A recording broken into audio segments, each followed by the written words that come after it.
माझं ऑपरेशन झालेलं पायाचं आणि त्यावेळी मी ना आईला कळवलं नव्हतं, कारण मलाच त्याची कल्पना नव्हती की इतकं काहीतरी सिव्हिअर होईल किंवा इतकं मोठं ऑपरेशन होईल. आणि मला तिची खूप आठवण यायची. तर खूप टेरिबल मोमेंट्स होते माझ्यासाठी, कारण मलाच कल्पना नव्हती की एवढं काही होईल. आईला जेव्हा कळलं फोटो बघून की बापरे हे खूप भयंकर आहे, आणि ती बिथरली होती. तर तिला ट्रेन वगैरे ह्या सगळ्या, म्हणजे ट्रेनने तिला पटकन ट्रॅव्हल करायला जमायचं नाही, कारण माझं गाव इथून बऱ्यापैकी लांब आहे. पण ती माझ्यासाठी अगदी धावत दुसऱ्या दिवशी मुंबईला आली होती. सो लपवली नव्हती गोष्ट, फक्त तिला त्रास होऊ नये म्हणून सांगितली नव्हती. सो ती नेहमी मला सपोर्ट केलाय तिने. खुशिया जहा भर की तुझको नजर कर तू, तुझको नजर कर दू, तू ही मेरा जीवन, तू ही जीने का सहारा. गॉड पाणी. नाही. नमस्कार, मी कल्याणी टिभे, म्हणजेच सन मराठीवरील मुलगी पसंत आहे या मालिकेतली आराध्या. तर मातृदिन आहे, मदर्स डे. मला मदर्स डेच्या शुभेच्छा द्यायच्या म्हणजे मला असं वाटतं की every day is a mother's day, कारण आई आहे म्हणून आपण आहे. तर मला नाही वाटत की असा स्पेशल डे तिच्यासाठी कुठला. ऑफकोर्स आपण त्या गोष्टी सेलिब्रेट केल्या पाहिजे किंवा ती स्पेशल आहे हे सांगितलं पाहिजे, पण माझ्यासाठी प्रत्येक दिवस हा मदर्स डे असतो. कारण मला एकही दिवस असं आठवत नाही की मी सकाळी उठले आणि आईला कॉल केला, किंवा झोपण्याआधी मी आईला कॉल केला नाही, किंवा मी तिला माझ्या दिवसभरात काय घडलं हे सांगितलं नाही. So happy mother's day to प्रत्येक मुलीसाठी आहे, प्रत्येक मुलीला, आणि त्या आईला जिने तिला घडवलं आहे, आणि प्रत्येक म्हणजे या जगातल्या प्रत्येक व्यक्तीला आपण जे आहोत ते आईमुळे आहोत. सो सगळ्यांना हॅपी मदर्स डे. तुझं आणि आईचं रिलेशन कसं आहे, काय सांगशील त्याबद्दल? आईचं आई ग, हा एवढा इमोशनल टॉपिक आहे ना, कारण इट्स बीन सो लॉंग की मी खूप घरापासून लांब आहे, आणि my mother is everything to me. म्हणजे मला नाही वाटत मी तिच्यापासून काही लपवलं आहे आजपर्यंत. तिला मी काहीही सांगू शकते माझ्या आयुष्यातली गोष्ट. सो आमचं खूप घट्ट नातं आहे. ती माझी बेस्ट फ्रेंड आहे, ती माझी मेंटॉर आहे, ती माझी गुरु आहे, ती माझं इन्स्पिरेशन आहे, सगळं काही आहे. सो आमचं नातं खूप छान आहे. असं एखादा हट्ट जे बाबांनी पूर्ण नाही केला, आईला कळल्यावरती आईने पूर्ण केलं, असं कुठलं? सगळे हट्ट मोस्टली आईकडूनच पूर्ण होतात. म्हणजे बाबा जरा स्ट्रिक्ट होते आधी, आता ते नाही आहेत तेवढे. सो काही हवं, आणि मी हट्टी. सो मला असं काहीतरी नवीन हवं असलं की मग ते बाबांकडून ते मागायचं असायचं, पण मग ते बाबा देणार नाही, मग ते आईकडे टर्न करायचं, मग आई त्यांना कन्व्हिन्स करणार आणि मग ते मला मिळणार. शाळेच्या लाईफमधली एखादी आठवण? शाळेच्या वेळेतली आठवण अशा खूप आठवणी आहेत, पण मला अजूनही आठवतं माझी आई त्यावेळी नोकरी करायची, ती शाळेत शिकवायची. तर त्यावेळी आम्ही तिघं भावंड, आणि तिच्या म्हणजे ती पण इतकी धडपड तिला करण्याची जिद्द होती ना, तर ती तिचं करिअर सांभाळून आणि मग आमच्यासाठी टिफिन बनवणं किंवा मग आम्हाला शाळेत सोडायला जाणं, हे सगळं ती एकटी करत होती. तर मला ते दिवस मला खूप आठवतात, आणि माझे दोघंही भाऊ बहीण खूप लहान होते त्यावेळी. आई बरोबरची ती आठवण आहे. आई त्यांना सोडायला जायची आणि मग माझ्यासाठी मला टिफिन पण द्यायला यायची शाळेत. असं इमोशनल एखादा पार्ट की म्हणजे आईपासून काहीतरी लपून ठेवलं होतंस आणि तिला कळल्यावरती चटकन डोळ्यात पाणी आलं किंवा असं काही? हो. सो 5-6 वर्षांआधीची गोष्ट आहे. माझं ऑपरेशन झालेलं पायाचं, आणि त्यावेळी मी ना आईला कळवलं नव्हतं, कारण मलाच त्याची कल्पना नव्हती की इतकं काहीतरी सिव्हिअर होईल किंवा इतकं मोठं ऑपरेशन होईल.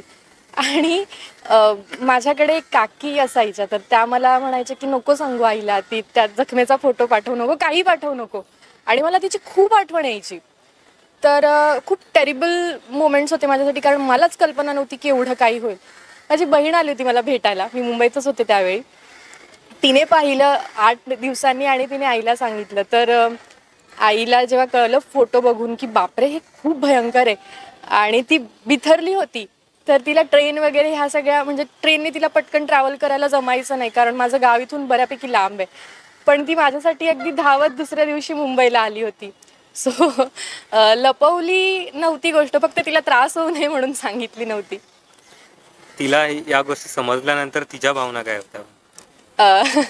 ती मला नेहमी ही गोष्ट म्हणते की तू खूप स्ट्रॉंग आहेस, म्हणजे तू ज्या गोष्टींसाठी बनली आहेस किंवा तुला देवाकडून तुला जे काही करून घ्यायचं आहे, त्यामुळे तुझ्या आयुष्यात हे नेहमी खूप चॅलेंजेस असतील. सो ती नेहमी मला सपोर्ट केलाय तिने.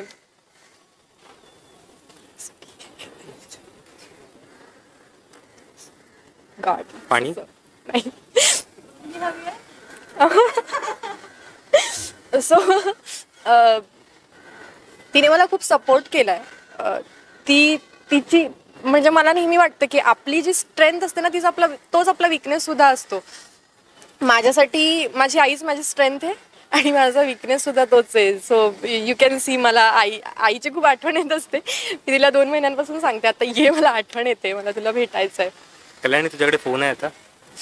तर हो आहे. आईला एक फोन. हो. आई ग, आईचा फोन येऊन गेला बाय द वे, मी तिला फोन कॉल बॅक केलाच नाही.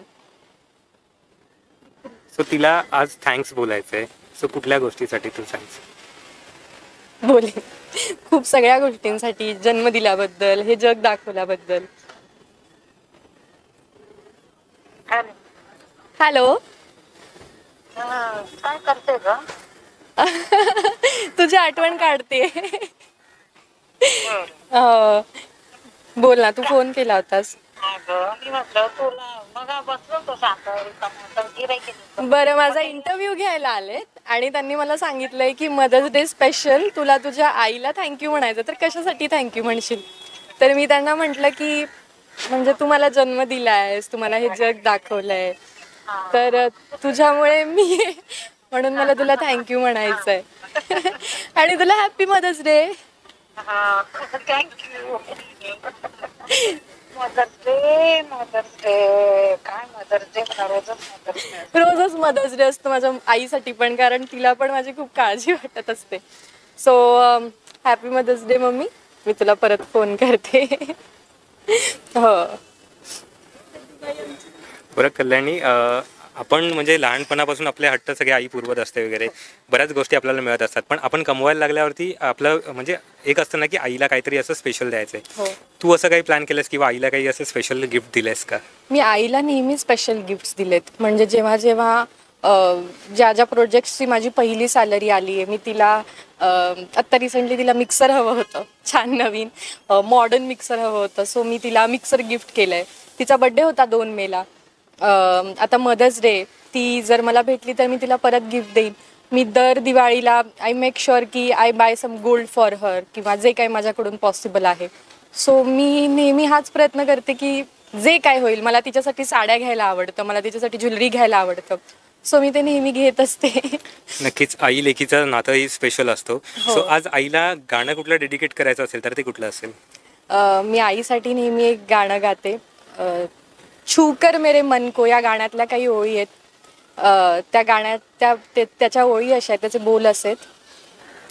आजा तेरा चलिए प्यार से मैं भर दूँ, प्यार से मैं भर दूँ, खुशियाँ जहाँ भर की, तुझको नजर कर दूँ, तुझको नजर कर दूँ, तू ही मेरा जीवन, तू ही जीने का सहारा. कारण मला असं वाटतं माझी आई आहे म्हणून मी आहे. आय डोंट नो, आई हा topic very difficult for me to talk. म्हणून मला हे असं वाटतं की ती आहे म्हणून मी आहे. तू ही मेरा जीवन, तू ही जीने का सहारा. सो माझ्या आईसाठी. I love you mamma.